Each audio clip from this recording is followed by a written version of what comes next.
नमस्कार श्रद्धालुओं। अभी तक हमने जाना माघ मास के 11वें अध्याय के बारे में, जिसमें हमने सुना कि शालिग्राम भगवान की पूजा करने से किस प्रकार उत्तम लोक की प्राप्ति होती है। अब हम 12वें अध्याय को सुनेंगे।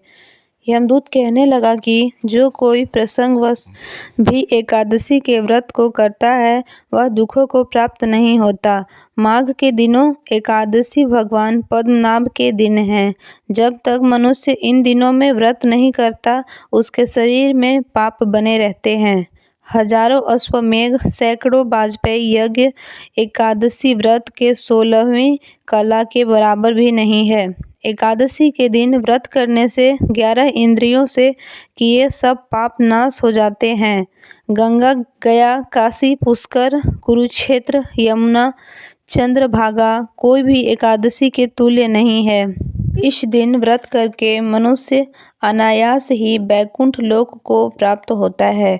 एकादशी को व्रत और रात्रि को जागरण करने से माता पिता और स्त्री के कुल की 10-10 पीढ़ियां उद्धार पाती हैं और वह पीतांबरधारी होकर भगवान के निकट रहते हैं। बाल, युवा और वृद्ध सब तथा पापी भी व्रत करने से नरक में नहीं जाते हैं। यमदूत कहता है, हे वैश्य, मैं तुमसे नरक से बचने का धर्म कहता हूँ।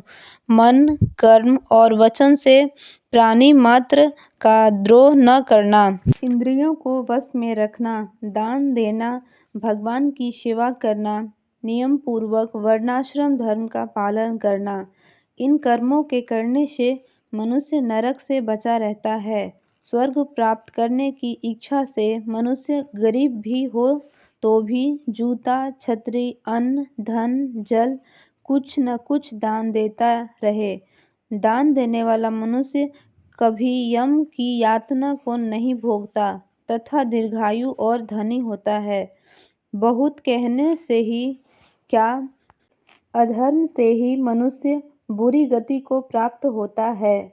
मनुष्य सदैव धर्म के कार्यों से ही स्वर्ग प्राप्त कर सकता है।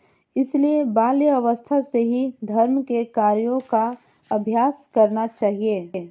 इस प्रकार हमने इस अध्याय में एकादशी महापर्व के महत्व के बारे में जाना।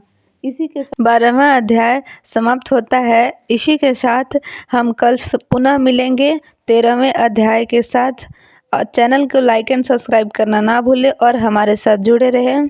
और हमरा के विदा दी हूँ। धन्यवाद।